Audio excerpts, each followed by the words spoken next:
Hello everyone, I wanted to talk about my experience in seeing the new movie called Yesterday, which was directed by Danny Boyle and was a good time at the movies. My girlfriend and I went to see it, and I can't remember the last time that we were actually excited about seeing a new movie.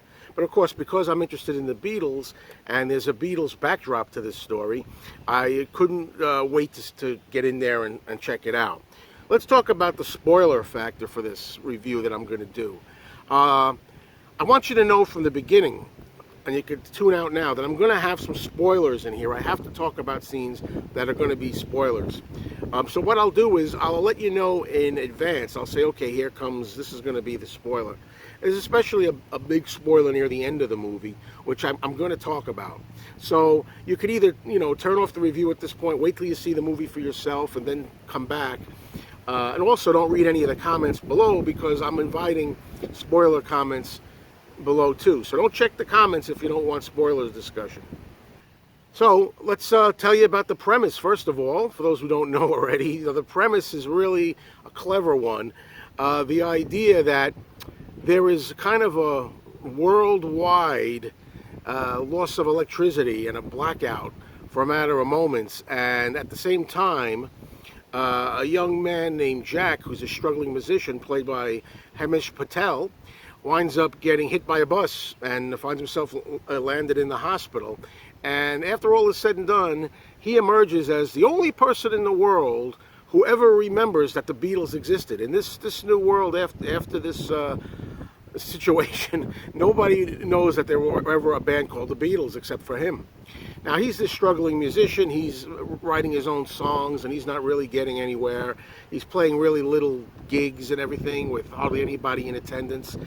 He's got a really lovely manager, Ellie Appleton, who is a school teacher, but also has been in love with him for something like 20 years and is trying to get that reciprocated for all this time. And she's kind of trying to get him new gigs and places to play, and it's just not working out. But what starts to happen is, once this character Jack starts realizing that he's the only person who remembers the Beatles, he realizes he could try to make a go of it by using all of their songs to claim as his own and dazzle the world with the brilliance of the Beatles through himself.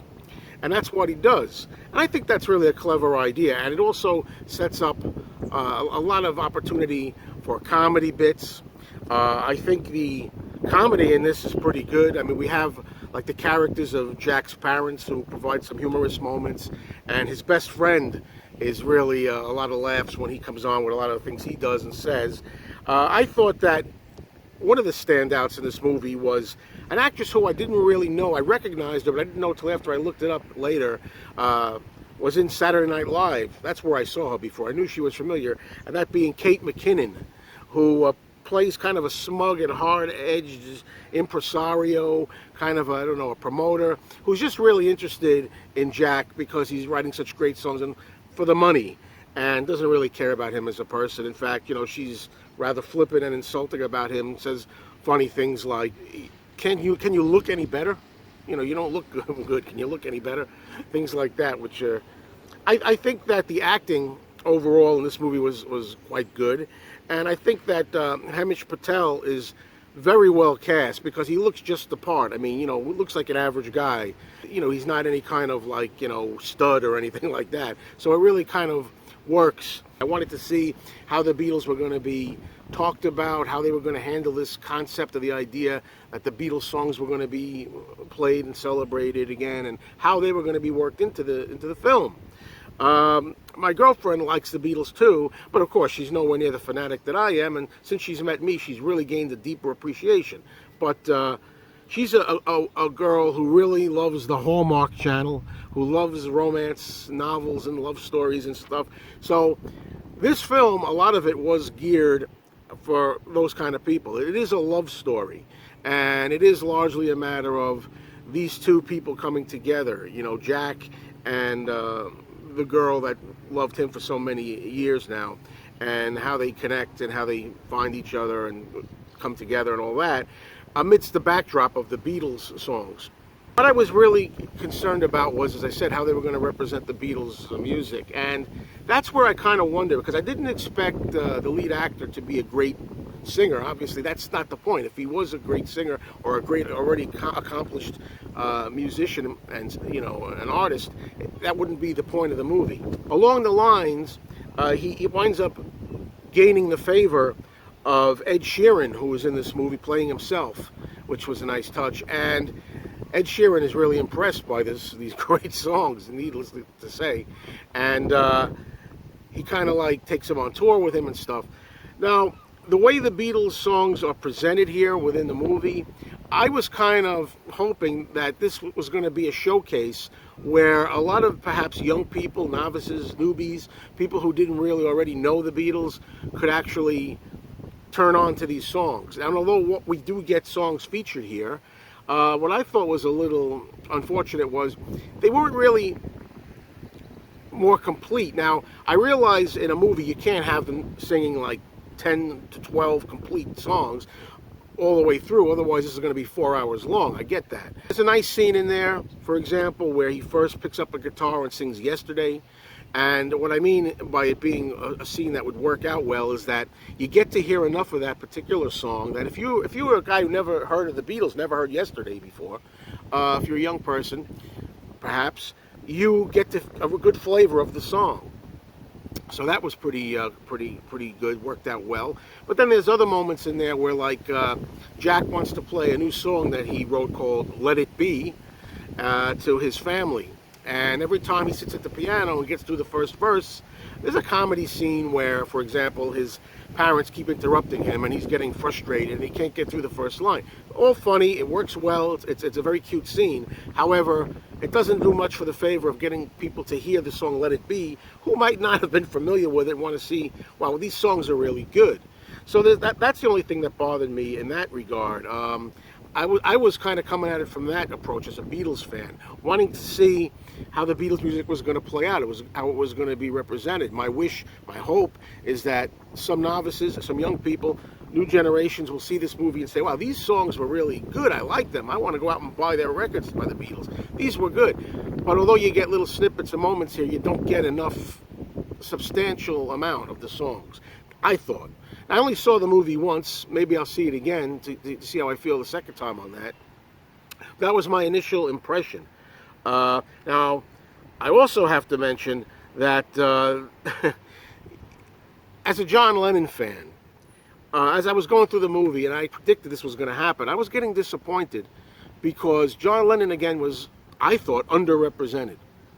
Most of the songs are songs like Eleanor Rigby, Hey Jude, Let It Be, and so on. Yesterday, Paul McCartney's songs. And I understand that. Those are among the best songs the Beatles ever did, and they're all great songs, and they're signature songs. No argument there.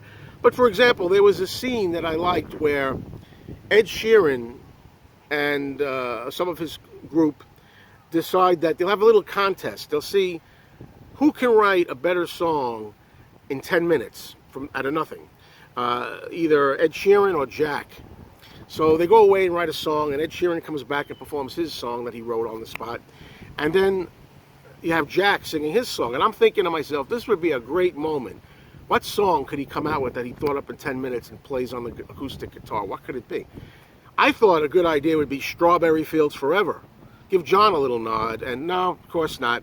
Wound up being The Long and Winding Road, which is a great song. It's a classic. I love it. Don't get me wrong, but we've already had Let It Be, and we had Yesterday. Would have been nice to give. That would have been amazing. Wow, how did you write that? Because Strawberry Fields has such interesting, bizarre words and, kind of otherworldly feel to it. That would have been really good in that moment, I thought. But no, they elected not to use it. There's another side bit here that I thought was very, very cute. That there are two people, older people, that keep kind of following Jack around everywhere he goes and spying on him, and you don't know what this is about. What is this going to lead to? Why are they following this guy? And it turns out they talk to him in his dressing room, and they reveal that they are fans of the Beatles, and somehow throughout this craziness that happened, they are also two other people who managed to remember the Beatles existed. So there were actually only 3 people, Jack and these 2 others, and it's so great. The 3 of them are so grateful to be able to find each other that it's really some amusing moments. And I have to say, there's funny things in here, like them so happy to have found each other, dancing around the room together, singing "We All Live in a Yellow Submarine," remembering the songs that nobody else on the planet ever heard or remembers. And they're so happy. And they tell Jack that we're so pleased to have met you because we don't have the music anymore. We remember it, and you have brought it to life. You know, these two older people say, we can't sing, we can't perform. Thank you for remembering the Beatles for us. It's really a touching thing. And I think that was a nice little bit in there, featuring them. I will say that going back to the John Lennon bit, here's a major spoiler. This is a major spoiler, so shut off now if you've gotten this far and don't want any more spoiled. There's a great surprise. And I'm so glad that I did not check the social media and on the internet for this, because it's stuff like this that really works. If you didn't know this was coming, it really touched my heart. There's a moment when Jack gets a tip and he goes to visit somebody, and in an old broken down cabin, real modest living conditions, the man opens the door and Jack visits him. And who's the man? John Lennon. John Lennon, at the age of 78 in the movie, who is still alive, never became a musician, never became famous, and the actor looks very much like John. It hits you right in the face. It is such a touching moment. And it turns out that John Lennon looks like a fisherman, and lived a modest but very happy and fulfilled life. And it's such a touching moment when Jack has a little discussion with him and says, I don't remember, I'm paraphrasing here, so thank God you're alive, or something like that, you're alive. And he's like, doesn't understand, John doesn't understand. It's so great. It is easily my perfect and favorite scene in the whole film. Now, that's a major spoiler if you didn't see it coming. It works so great. But I want to say that made me feel really good, because as I said just a few moments ago, it seemed like John Lennon was kind of being put to the side. So although John's songs aren't that celebrated, I mean, you get a scene where, Jack sings "In My Life" and the song "Help." So those are two John songs, but this really kind of vindicated John in a way, and I was so glad he was a part of the movie, so to speak. So that really touched me a lot. Good scene. Now, although I'm really coming on really strong in favor of the movie, at the end of the movie, I think it's a good movie. It's a good summer movie. It's a good feel-good flick. Worth seeing, even if you don't like the Beatles. It's good. It's got romance. It's got comedy. It's entertaining. But I don't think it's a great movie. I think it's a good movie. On a scale of 4 stars, with 4 being excellent, I would give it a 3-star rating. 3 out of 4 stars. My girlfriend, on the other hand, really loved the movie more than me. It hit all the right notes for her. She says she can't wait to see it again. So that's really encouraging. So take that for what it is. But a few other things I wanted to talk about.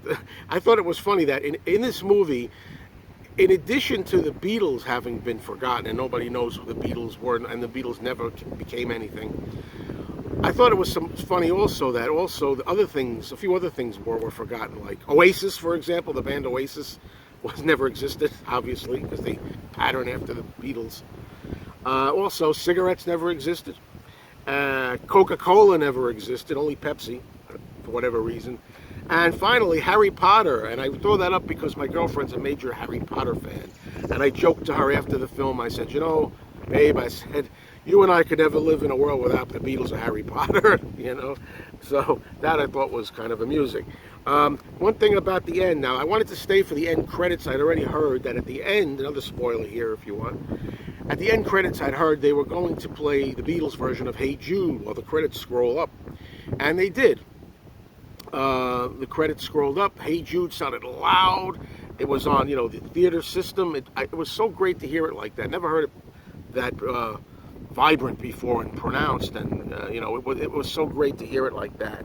I was waiting. I stuck around to the very last moment till the lights went on again to see if they would have done something that I thought would have been a cute idea.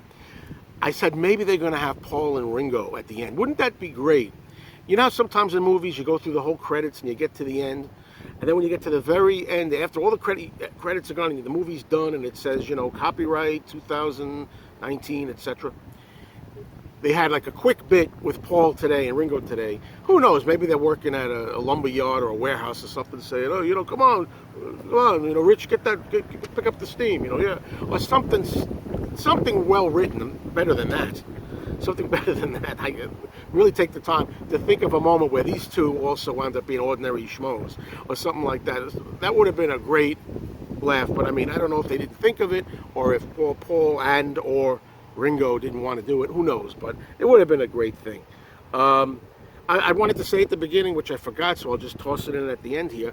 This movie for opening weekend was very well attended because, these days it's crazy getting tickets. My girlfriend's over there on her phone and trying to order the tickets through the phone. We went through 5 theaters. Every theater was sold out, sold out, sold out, sold out, sold out, sold out. Finally, we managed to find a theater that had a few showings of it, and I think they had just added one.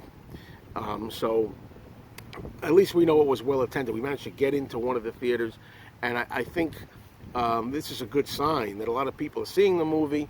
The word of mouth is spreading that it's an entertaining, feel-good summer movie.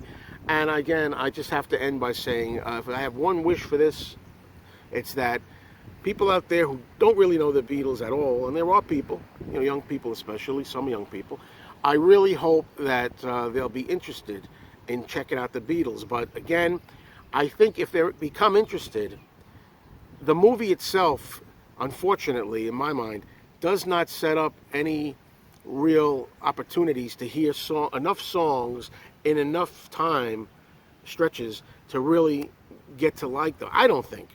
But I think that if anybody gets interested, they may be interested just because of the curiosity factor of the movie. They may say, well, they keep talking about this group, the Beatles. They're supposed to be great and have great songs. And I hear a few little snippets, but I want to check them out for myself because the movie talks about the Beatles, So it's more an interest, I think, that'll be gleaned from the discussion and the hype of the Beatles in the movie more than the actual presentation of the music, which I thought was kind of unfortunate. Could have done a little better on that. Anyway, it was a good time. Go see it. All you need is love.